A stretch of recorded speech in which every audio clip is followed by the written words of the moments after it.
राजकुमारी को एक भूत के चंगुल से मुक्त कराने के लिए वेताल बंधु रात्रि के आने का बेसब्री से इंतजार कर रहा था। पूरी तैयारी के साथ हाथ में धारदार तलवार, लींबू और धूप बत्ती लिए वेताल बंधु राजकुमारी की ओर निगाहें गढ़ाकर उसके कुछ दूरी पर हनुमान चालीसा का पाठ करने के लिए बैठ गया। जैसे ही रात्रि के 12 बजे तुरंत ही भूत राजकुमारी के शरीर से निकला तो उसके इंतजार में बैठे वेताल बंधु ने अपनी धारदार तलवार से उस पर तेजी से ऐसा वार किया और फिर उस पर नींबू डाला और हनुमान चालीसा का पाठ और मंत्र करके धूप बत्ती का धूप दे दिया।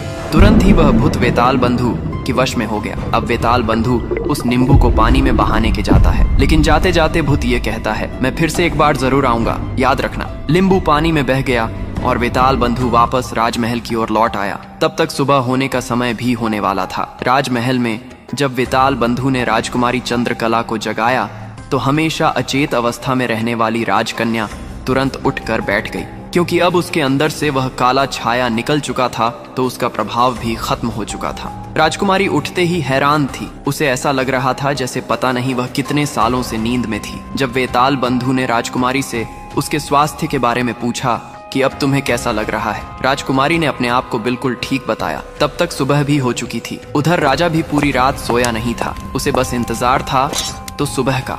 जैसे ही सुबह हुई, राजा बेसब्री से भागा भागा राजकुमारी के कक्ष में आया। जब उसने बिल्कुल सही सलामत अपनी बेटी को बैठे और बात करते पाया तो उसकी खुशी का ठिकाना न रहा। आंखों में अश्रु लिए राजा ने तुरंत अपनी लाडली बेटी को गले लगा लिया। भरे हृदय से राजा ने हाथ जोड़कर वेताल बंधु का शुक्रिया अदा किया और तब राजकुमारी ने पूछा कि पिताजी यह युवक कौन है। तब राजा कहता है कि बेटा, तुम्हारी जान इन्होंने ही बचाई है, क्या तुम्हें यह युवक पसंद है?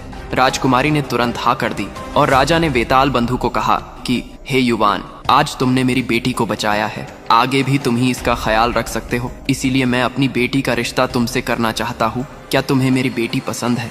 वेताल बंधु ने तुरंत हाँ में हाँ भर दी और राजा ने राजकुमारी चंद्रकला का विवाह वेताल बंधु के साथ कर दिया। जब राजा ने वेताल बंधु को अपना दूसरा नगर देना चाहा तो वेताल बंधु ने राज्य लेने से साफ साफ मना कर दिया। ऐसा स्वाभिमानी दामाद पाकर राजा चंद्रसेन खुशी से फूला नहीं समाया। उसने खुशी खुशी बहुत सारा धन देकर अपनी बेटी चंद्रकला को वेताल बंधु के साथ विदा कर दिया। जब राजकुमारी चंद्रकला को ले वेताल बंधु अपने राज्य उज्जैन नगरी पहुंचा तो वेताल बंधु का पूरा परिवार बहुत ही खुश था, क्योंकि वह एक अप्सरा जैसी बहू और साथ में बहुत सारा धन जो अपने साथ लाया था। वेताल बंधु की भाभी समेत पूरे परिवार ने उन दोनों का हार्दिक स्वागत किया।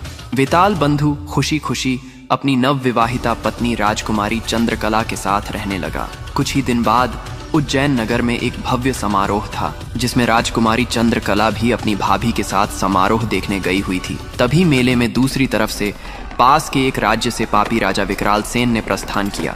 इतने बड़े पापी को देखकर समारोह में हड़कंप मच गया। हर कोई अपनी जान बचाने के लिए इधर उधर भाग रहा था। पापी राजा विकराल सेन को देखकर राजकुमारी चंद्रकला भी अपनी भाभी के साथ जब समारोह से भागकर जाने लगी, तभी पापी राजा विकराल सेन की नजर राजकुमारी चंद्रकला पर पड़ गई। राजकुमारी के रूप, यौवन और सुंदरता को देखते ही पापी राजा विकराल सेन उस पर मोहित हो गया।